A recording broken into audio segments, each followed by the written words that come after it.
Hey, it's day 15 of my journey towards writing my first fantasy novel, and wow, did I make some progress today.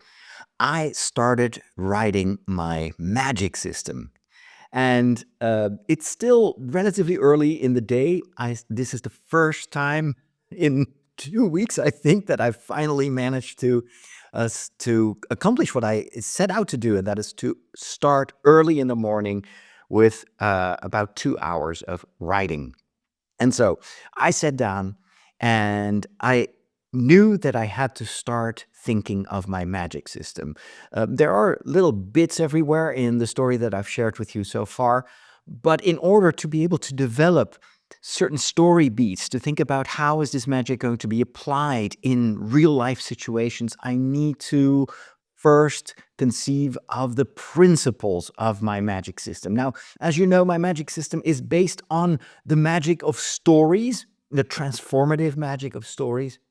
But that is kind of a general idea. It needs to be much more specific and also more interesting. You need to create all sorts of different types of this magic and even maybe darker forms of this magic. So what did I do? I opened a new document. So far, I've just been writing all my ideas in one big Google document on my computer.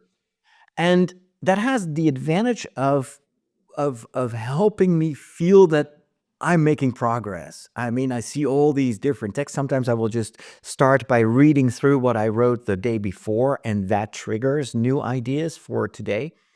But for this magic system, I didn't want it to get lost in the big soup of other ideas.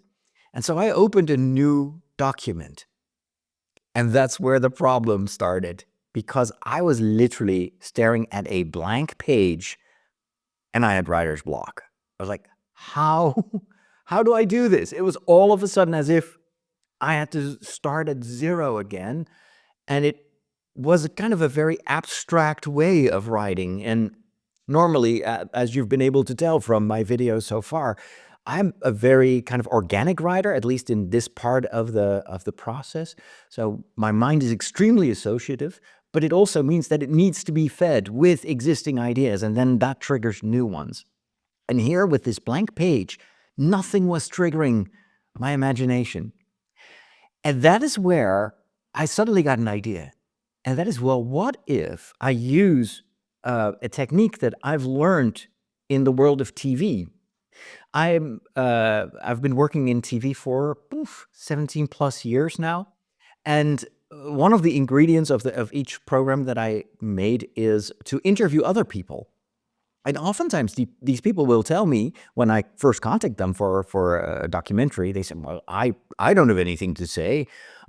What's my story? I saw this just recently when I was at the fantasy festival, and I was interviewing fantasy authors, and some of them are like, well, why are you going to interview me? I'm a writer. I'm not good at doing interviews.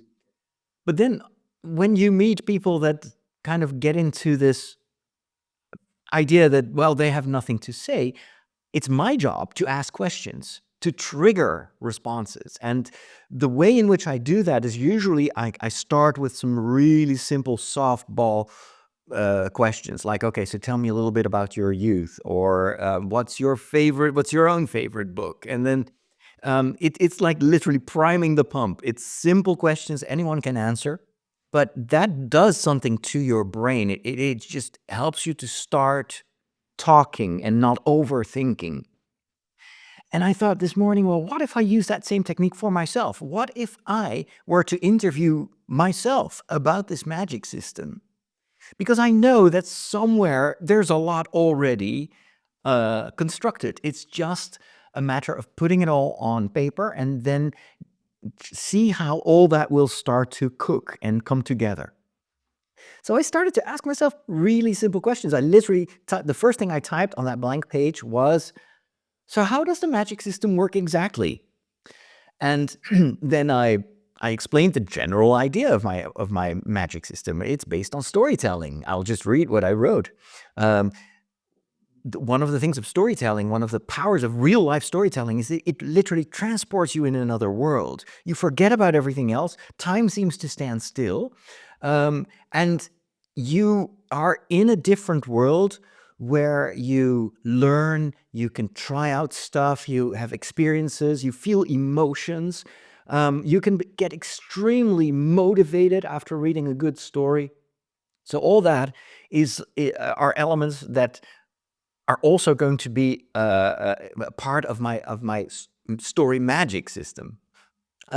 Also, uh, your world, the world immediately around you, comes to a standstill when you're reading, but the rest of the world just continues. And so reading can also isolate you in a good way, but also sometimes in a bad way, when you forget about your obligations or duties, or you forget, like that's my case sometimes, that there's a pizza in the oven, and then I'm reading Brandon Sanderson, and 5 chapters later I'm like, what, oh my goodness, the pizza. So anyway, I want to use that idea as well for my magic system, is that there is a certain risk in story magic because it makes you vulnerable. Anyway, that I won't explain the whole thing, but then my next question was, so just start with real storytelling and reading, because there are two sides to storytelling. You've got the storyteller, can be the writer or the narrator or even the singer, and then you have the one um, who consumes the story. So that's the reader, that's the listener, that's the movie viewer. And so I knew that I had to figure out both sides of the story magic. So that already helps me to create layers. So what powers real life storytelling? Well, focus. You need focus. You need concentration. So to a certain extent, you have to kind of make it quiet around you. Maybe even sometimes when there's a lot of noise outside, I put on noise canceling headphones and I listen sometimes to very slow music or piano music or something that kind of shuts out the world around me and its noise, so I can truly be there. So that's something I can use in my book as well. Then it also requires, let's see. Oh yeah, well, the more you read, the faster you read, the faster you can consume. So it's also practice is essential here too. On the storytelling side, same thing. You need concentration and focus to write and to tell a story. So it also means that the storyteller himself or herself will have to shut out the rest of the world and kind of forget about everything else. So I wrote down a couple of other aspects of both storytelling and story consuming or story consumption. And then I was like, okay, so how can I apply this to my magic system? First of all, there is the very important aspect of free will. You can choose to accept the story spell. But the better the storyteller, the harder it is to resist the spell. And you can make that play very well in certain situations where if there are really accomplished storytellers, or story mages, they can basically enchant an entire cathedral full of people. So the better the storyteller or the story mage, the more powerful his story spells. What about the bad mages, the evil mages, the infelics? Well, you know what? What if they are also, to a certain extent, storytellers, but the kind of story magic that they use is dark story magic. So let's see. I listed another question that I asked myself is, so what are the benefits as a good story mage and someone who loves to listen to the stories of these story mages? What are the benefits? Why would people do that? Well, it's what you get from reading. It's what you get from watching movies. You get energy, you feel happy, you come up with solutions, you become hopeful, you forget about your troubles. It helps you discover new perspectives. It can even be healing. Your stories can truly be healing. And so what if the dark mages use a very risky, experimental, like very volatile way of storytelling? And what if that is akin to nightmares, to the kind of story, because there are very deliberate stories that you can tell. You sit down and you write, But there are also stories that our subconscious is telling us when we sleep, and we have much less control over those stories. And in fact, a story that starts, think of a dream.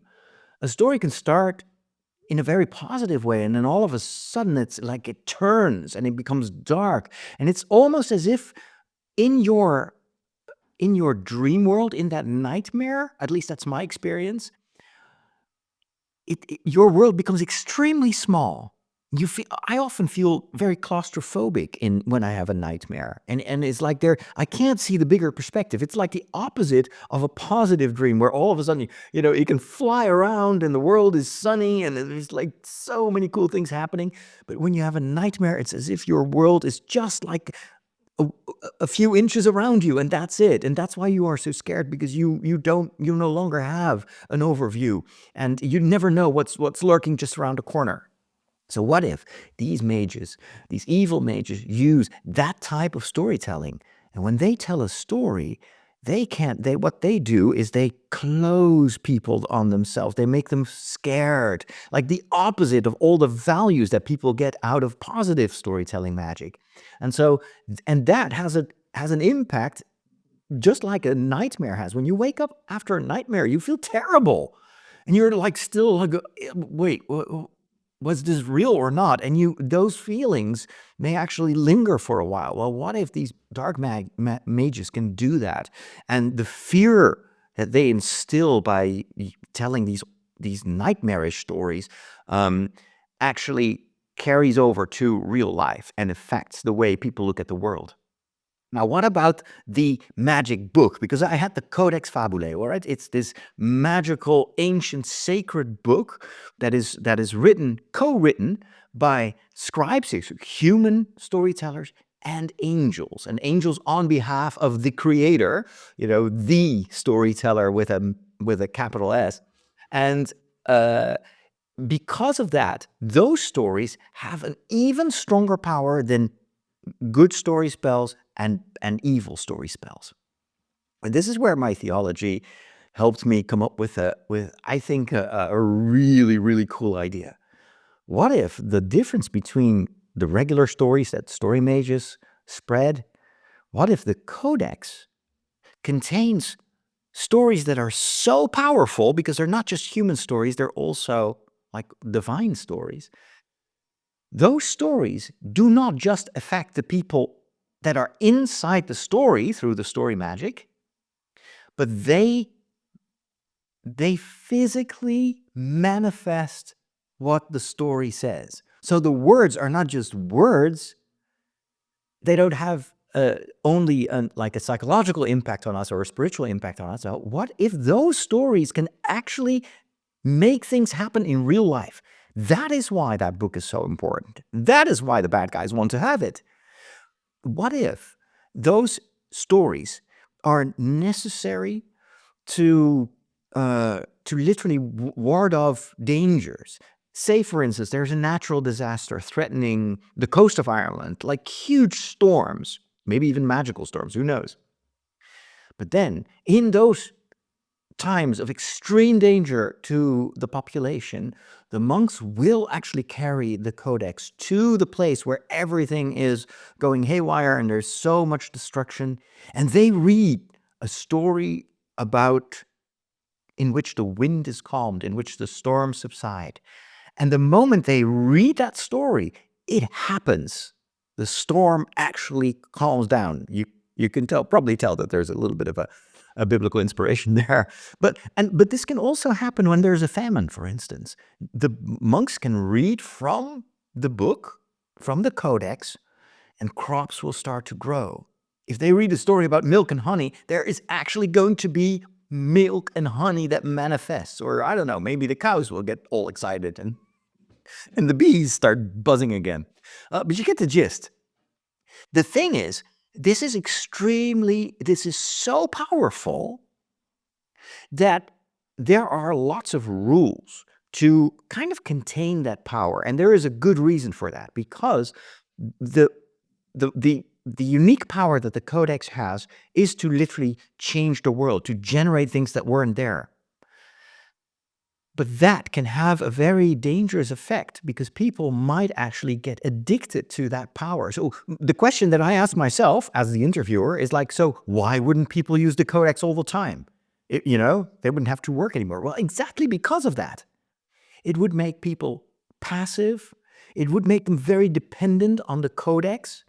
And it would rob them from their own agency, which over time is extremely destructive because we are meant to be creators ourselves. And so if someone does it for you, then why? It's like certain people who win the lottery stop working and then their life goes downhill because they don't have to think for themselves anymore. And so that is why there is a whole set of rules and regulations and liturgical rules and ritual rules around the use of the book. There's one group, of course, that doesn't agree with those rules, and in fact thinks that if only we could take possession of that book and rob the people from all other sources of hope and health and ideas, then we would have all the power. We can use this codex to create wealth, to create armies, to create I don't know what. And if anyone else has to come to us as the source, as the owners of the codex, to give them food, to give them health, to protect them, then we have all the power. You see where this is going? This is the motivation of the evil mages. This is why the master of the mages wants to have that book for himself. He wants to use the magic stories of this almost divine book for his own selfish purposes. And you can probably come up with some like real life equivalents to what's happening here. But then you can also see why the monks are so protective of this book. Because the few times, and so this maybe is why it's only read in a ritual way once or twice a year. It is because of the kind of the double-edged sword that these stories represent. You want, on one hand, give people sometimes kind of the protection or food or whatever. You want to sometimes help people when they can't do it by themselves anymore. But in general, they are meant to be inspired by that, to know, well, sometimes dreams come true, sometimes miracles happen, but in day-to-day life, we are the ones who have to do that with each other. And so, and that's the opposite of the way in which the evil mages want to use the codex. And this is also, I think, a very good motivation for the evil mages, why they want to get rid of all the existing story mages, why they infiltrate the villages and the towns and even the churches to put their evil story mages in place, because they can then use their dark storytelling magic to subvert people,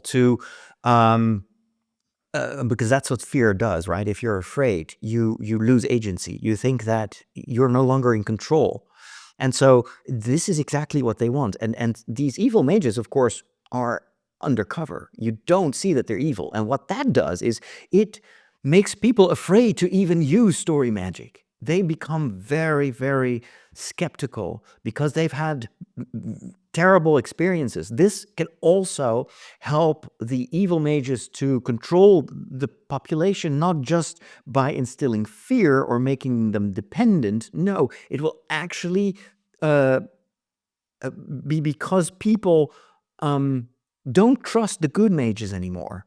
And so they voluntarily submit themselves to the power of the evil mages.